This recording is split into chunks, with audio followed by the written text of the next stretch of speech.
Hi everyone, welcome to my channel जिज्ञासा। आज जो हम टॉपिक अपने वीडियो में पढ़ने वाले हैं that is of the job training. तो वी हैव ऑलरेडी कवर्ड, हमने ट्रेनिंग में कवर किया है what is training, what is development, what is the difference between training and development, training के ऑब्जेक्टिव्स डिस्कस किए हैं। उसके अलावा हमारा जो इससे पिछला वीडियो था that is on the job training method, उसी की सीरीज में आज जो हम डिस्कस करें that is of the job training method. Now of the job training method means, जैसे कि हमें वर्ड से ही समझ में आ रहा है, off the job means when we are not at the working place. हमारा जो वर्किंग प्लेस है जहाँ पे हम डेली रूटीन में काम करते हैं वहां पे नहीं है, हमें ट्रेनिंग देने के लिए एक न्यू जगह पे जाया गया है जहाँ पे हमें ट्रेनिंग प्रोवाइड करी जाएगी।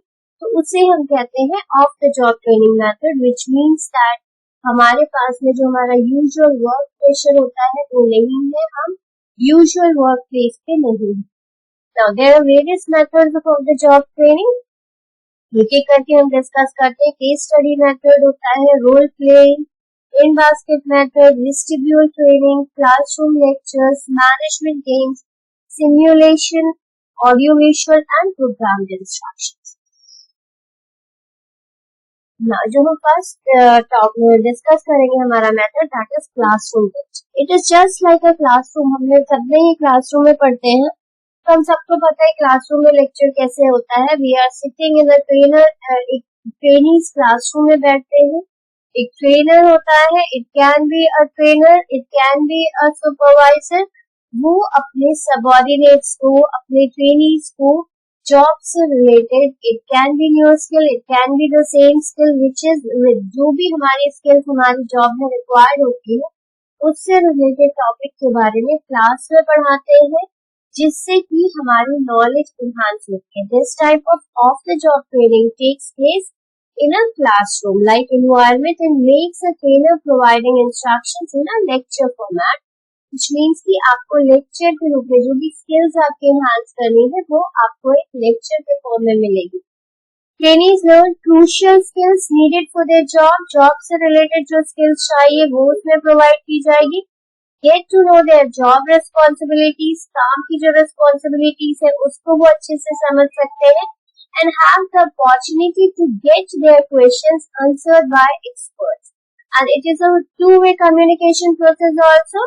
अगर किसी ट्रेनीज को कोई डाउट है, कहीं पे कोई प्रॉब्लम है या फिर कोई डाउट, कुछ चीज नहीं समझ में आई है, they can ask it from their trainees. In addition, classroom lectures may teach trainees the administrative and managerial aspects of their job. उनकी जॉब से रिलेटेड जितने भी एडमिनिस्ट्रेटिव एस्पेक्ट्स है, मैनेजमेंट एस्पेक्ट्स है, वो सारी चीजों को भी क्लियर किया जाता है। Make them aware of certain procedures and provide them with instructions on a certain subject.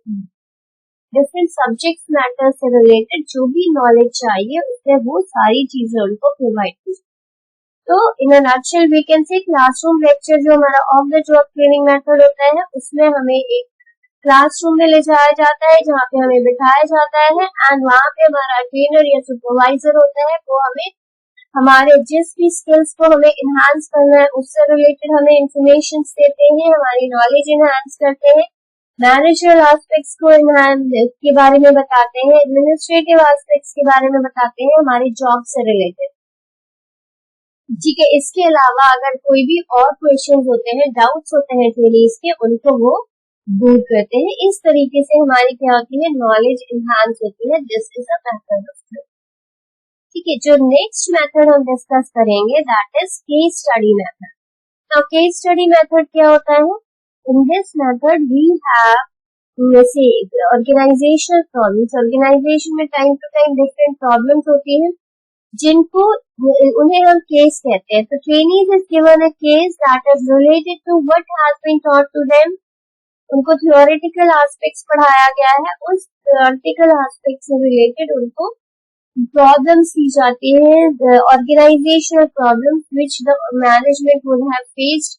हमारी ऑर्गेनाइजेशन में वो एक वन और the other point of time वो सिचुएशन फेस की होगी, उस तरह के केसेस ट्रेनीज को प्रोवाइड किए जाते हैं। और ट्रेनीज का काम क्या होता है कि उस केस को अच्छे से पढ़े, उस केस में क्या प्रॉब्लम्स है उसको डिटरमिन करें एंड उससे कॉजेस डिटरमिन करें, उसके क्या पॉसिबल सॉल्यूशंस हो सकते हैं उसको डिटरमिन करें, what are all problems, all the possible solutions उन सबको डिटरमिन करें एंड उस सिचुएशन में कौन सा सॉल्यूशन बेस्ट एप्लीकेबल होगा उसको डिस्कस करें। एंड ये जो ट्रेनिंग्स होते हैं ये इंडिविजुअली करते हैं, at the last they are discussing it in the class. The trainees is given a case that is related to what has been taught to them. The trainees study these cases and analyze them sincerely to find out the problems. कि वो उन cases को analyze करते हैं ताकि उसमें क्या problems है, क्यों problems है वो determine कर पाए and their causes also. Come up with possible solutions, कौन सी solutions हो सकते हैं उस problem किस ये determine करते हैं. Select the best solution among the alternatives. Alternatives means एक काम को करने के लिए बहुत सारे तरीके होते हैं, उस पॉइंट ऑफ टाइम में कौन सा हम सॉल्यूशन बेस्ट सूट करता है हम उसे सिलेक्ट करते हैं और ये इंडिविजुअल लेवल पे किया जाता है। देन उसके बाद इस सबको क्लास में भी डिस्कस किया जाता है विद ऑल द ट्रेनीज, जहाँ पे ऑल द ट्रेनीज होते हैं उन सबके पास प्रॉब्लम्स होते हैं, उन सब वो सब उसी प्रॉब्लम पे वर्क कर रहे होते हैं। Every person have their own solutions, तो उसको क्लास में डिस्कस किया जाता है। Case studies are the actual experiences faced by the organization. इसका एक एडवांटेज है कि ये सारे जो भी हमारे केसेस होते हैं ये कौन से होते हैं, या तो उस ऑर्गेनाइजेशन ने फेस किया होगा या कोई और ऑर्गेनाइजेशन ने फेस किया होगा या फिर हमारे just displace the events in the manager have faced in real life. ऐसी भी सिचुएशंस हो सकती है जो मैनेजर ने अपने रियल लाइफ में फेस की हो, तो उन सारे केसेस को डिस्कस किया जाता है और उनके solution के लिए काम किया जाता है। In this way, the trainees are enhancing their knowledge, enhancing their decision making skill, enhancing how to analyze the situations, how to determine the problem, how to get the solution, or among the alternatives, which solution is the best one. Situation के accordingly उन सबको analyze करना। In this way, they are enhancing their knowledge. Now जो हमारा third method है, that is simulation. Simulation method बहुत important है। Trainees get trained through equipments in machine that resembles what they did use in the field और on the job. Now in this situation हमारा जो trainee होता है उसे same तरह के उसी तरह के equipments, not the same equipment जो हमारे ऑर्गेनाइजेशन में होते हैं, सेम तरह के इक्विपमेंट्स प्रोवाइड किए जाते हैं जिस तरह के काम को उन्हें करना होता है, जो वो एक्चुअल सिचुएशन में यूज करेंगे उसी तरह की मशीन्स को उनको प्रोवाइड किया जाता है ऑफ द जॉब प्लेस पे। ठीक है, the simulation method help to prepare for handling the equipments and machine in real life.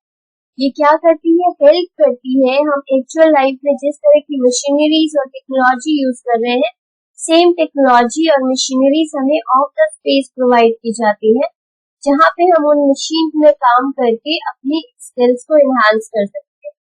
This training method is reserve for employees who handle expensive machinery और equipments. ये किस तरह के employees को इस तरह की ट्रेनिंग दी जाती है, वो एम्प्लॉइज जो कि बहुत एक्सपेंसिव मशीनरीज और इक्विपमेंट्स को हैंडल करते हैं। और ये जो जहाँ पे इस प्रोसेस को हम सिम्युलेटर कहते हैं, जिस तरह की मशीन उनको प्रोवाइड की जाती है उसको हम सिम्युलेटर कहते हैं, which means see you will understand it better by this understanding this exam. See, aeroplane pilots may undergo simulation training to help them get ready for flying an aeroplane.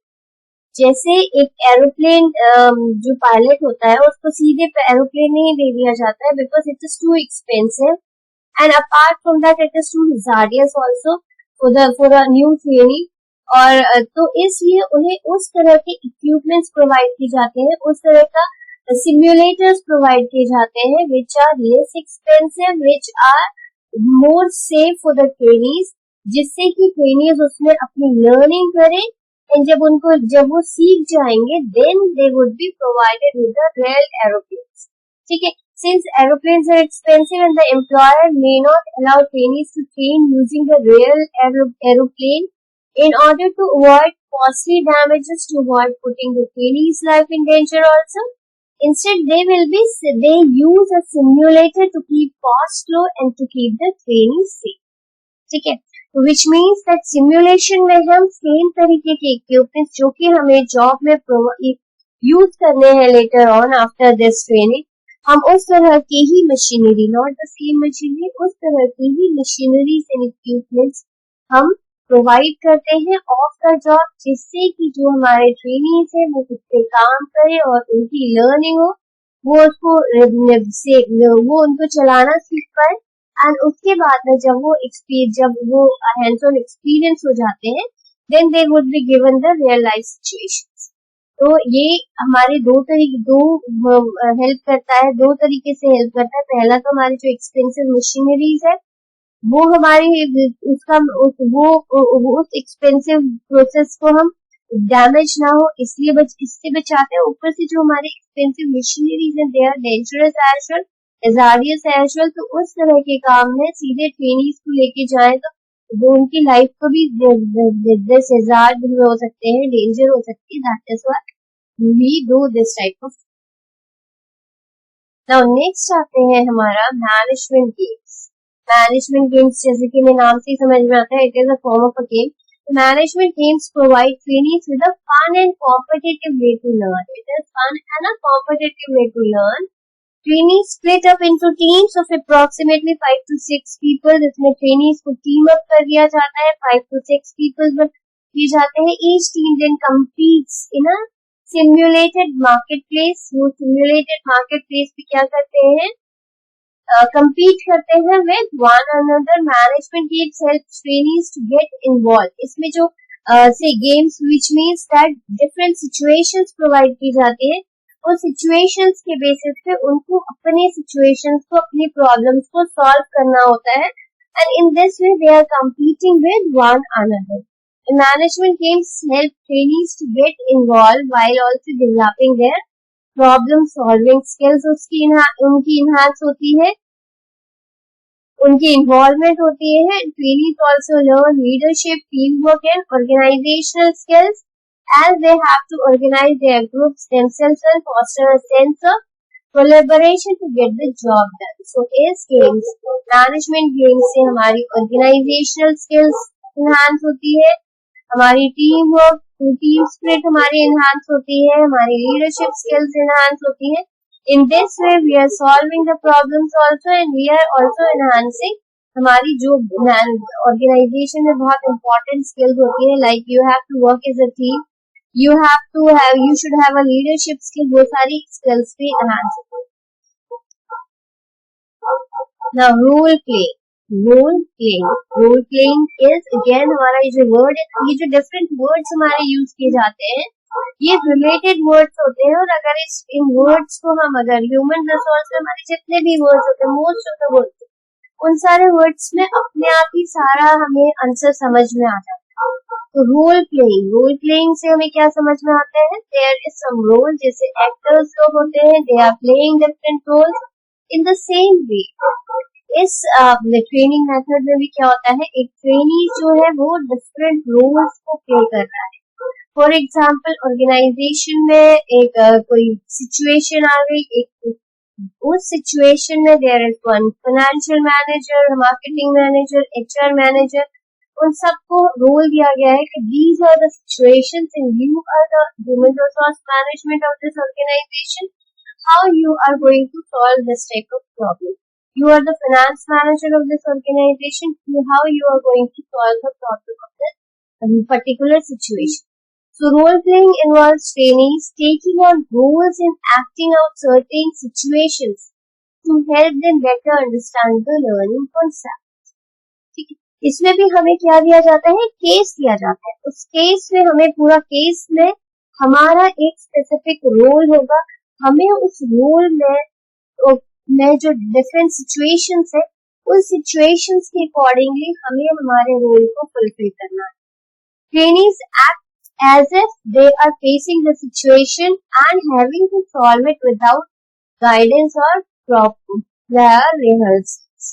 इसमें पहले से हमारी कोई प्रैक्टिस नहीं होगी। Examples of the situations trainees may face include discussing a workplace problem or making a sales pitch to a customer. For example, आपको बोल दिया गया है कि you are the salesman and you have to sell this specific, say एक printer है, you have to sell this printer, and एक customer आया है, how you are going to sell this printer. So in this particular case you are the sales person. आप उस printer को बेचने के लिए उस कस्टमर से क्या क्या बातें करोगे, कैसे उसे कन्विंस करोगे, क्या क्या जैसे क्वालिटीज है अपने प्रिंटर्स के बारे में बताओगे. तो इस तरह से you are playing that specified role and at the same time you are learning also. You would have all those practical, आपके एक तो practical situation होगी. Apart from that, आपको उस practical situation में अपने आप को understand करना होगा कि उस situation कैसी होती है और उस situation में आप किस तरह से behave. In this way, you are learning your skills. Now, next is vestibule training. Vestibule training is employees learn their jobs and the equipments they will be using, but the training is conducted away from the actual work floor by bringing equipments or tools to a certain place where training is provided, but not the workers. Now, vestibule training is again a type of training in which you have to use all those equipments, machinery जिसमें use करनी होती है, but in this case आप on the job नहीं हो, आप of the job place पे आपके लिए same machineries. In case in earlier case we have, हमने क्या पढ़ा था कि हमें उस तरह की मशीनरी हम यूज करते हैं. और वेस्टिब्यूल ट्रेनिंग में हम वेस्टिब्यूल ट्रेनिंग में सेम मशीनरीज को यूज करते हैं, but not at the actual work place but at some other training place. ठीक है, तो हम जिस तरह से इक्विपमेंट्स हमें हमारी ऑर्गेनाइजेशन में जब हम जॉब कंटिन्यू करेंगे वहां पे प्रोवाइड किए जाएंगे, वही इक्विपमेंट्स हमें ऑफ द जॉब प्रोवाइड किए जाते हैं. हम उसमें ट्रेनिंग करते हैं, हम उसमें काम करना सीखते हैं, and we learn how to work on those machineries. Vestibule training allows employees to get a full feel of doing tasks without the real world pressure. हम उसमें अच्छे से काम करना सीखते हैं और हमारे ऊपर काम का कोई प्रेशर भी नहीं होता है. हम सिर्फ वहाँ पे ट्रेनिंग करते हैं because this is the off the job training. The vestibule training is provided to employees when new and advanced equipment or new tools are introduced into the organization to do a particular job by using them. हम ये कहाँ पे vestibule training से different training methods जो हमारे हैं different purpose को solve करते हैं. तो किस पॉइंट ऑफ टाइम में किस तरह की ट्रेनिंग देनी है, ये हमारी ट्रेनिंग जब हम डिसाइड करते हैं, ट्रेनिंग देनी है जब हम नीड एनालाइज करते हैं, उसके बाद में डिसाइड किया जाता है कि बता दो ऑल दीज ट्रेनिंग मेथड, इनमें से हमें किस किस तरीके से या किस तरीके से ट्रेनिंग देनी है. It can be the combination of 2 or 3 training method, it can B only one training method is needed at that point. Now, vestibule training is provided to employees when some new or advanced equipments. आप already एक machinery में काम कर रहे हो, लेकिन आपको advance equipments आ गए हैं, अब आपको उसमें काम करना सीखना है. मान लो you are already working in a software, but वो सॉफ्टवेयर के अलावा एक और एडवांस सॉफ्टवेयर आ गया, अब आपको उस सॉफ्टवेयर में काम करना सीखना है. तो उसके लिए we can have this vestibule training, ताकि आपको वहां पे आप उसमें काम करना सीख लो, एंड देन उसके बाद you can again start working in that. आप उस काम को करना अपने जॉब में भी स्टार्ट. ठीक है. Now next method is programmed instructions. Now, in this method, the information is divided into meaningful units. Programmed instruction से हमें समझ में आता है, everything is programmed accordingly. इसमें क्या करते हैं कि हम प्रोग्राम करते हैं से हम हमें डिफरेंट स्किल्स अपने एम्प्लॉयज को देंगे. We have programmed it for first 5 days we will be teaching this skill, and after this completion of this skills then we will be starting this. हमें एक न्यू skills सिखानी है अपने employees को, फिर हम उसका नेक्स्ट स्किल स्टार्ट करेंगे. इन दिस वे हमारी जो इंस्ट्रक्शंस है, हम जो ट्रेनिंग दे रहे हैं, उसको हमने एक प्रोग्राम्ड वे में पहले से फिक्स किया हुआ है कि हम कौन कौन सी स्किल्स कैसे कैसे देंगे. Everything is pre planned and everything is units में डिवाइडेड हमने किया हुआ है. First this, then this, then this. In this method, the information is divided into meaningful units, and these units are arranged in a proper way to form a logical and consecutive learning bundle or collection. उसको हमने logically arrange किया हुआ है in the form of simple to complex. पहले हम simple चीजों से start करेंगे और धीरे धीरे complex की ओर चलेंगे.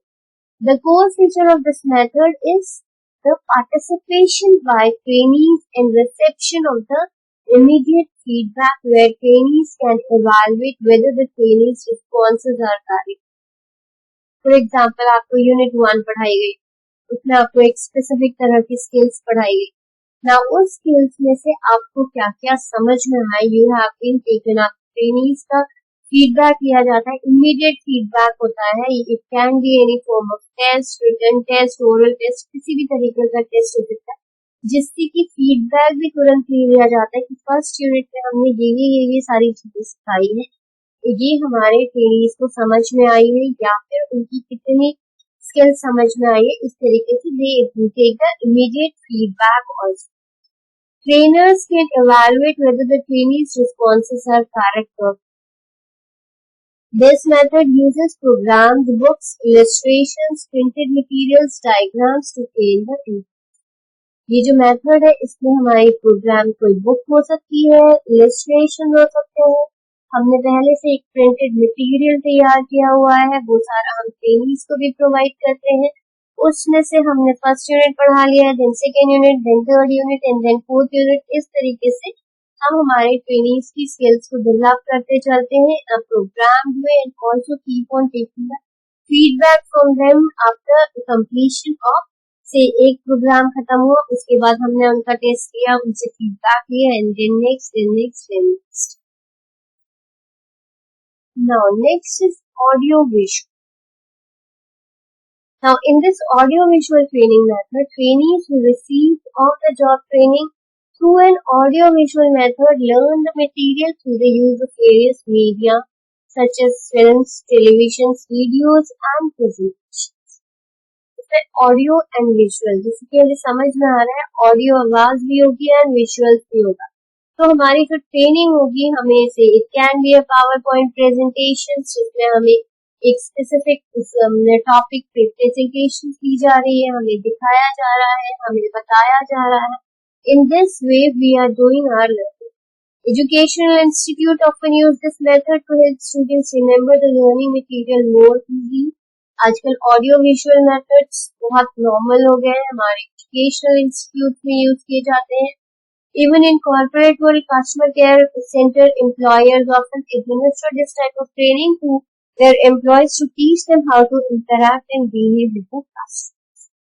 हमारे कॉर्पोरेट वर्ल्ड में कस्टमर केयर सर्विसेज जो होती है, हमारे कस्टमर केयर सर्विस सेंटर्स होते हैं, वो इस तरह के audio visual situation, audio visual training देते हैं, जिसमें कि वो डिफरेंट सिचुएशंस को with visuals and with audio समझाते हैं एंड आपकी ट्रेनिंग करते हैं.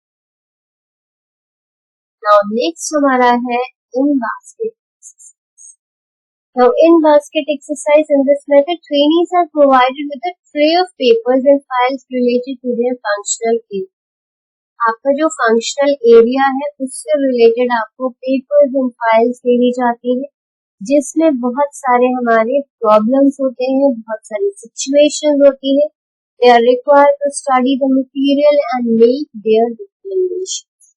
इसमें क्या है, different situations है, different problems है, उन सारे प्रॉब्लम्स को एक तरीके पढ़ना होता है एंड उसके बाद में उन सिचुएशंस को एनालाइज करना होता है, इंटरप्रेट करना होता है एंड देन उसके सॉल्यूशंस देने होते हैं. In basket exercise denotes the method that is used to develop the decision making skills of the trainee. इसमें बहुत सारे डिफरेंट तरह के केसेस हो सकते हैं जो ट्रेनीज को पढ़ने होते हैं, or the various recommendations received from the trainees are compared with the results is compiled in a report. और जो recommendations जो हमारे trainees उसके solutions बताते हैं, उनके आंसर्स बताते हैं, उन सबको क्या किया जाता है, कंपेयर किया जाता है, चेक किया जाता है और उसके जो रिजल्ट्स होते हैं उसको कंपाइल करके रिपोर्ट बनाई जाती है फीडबैक की.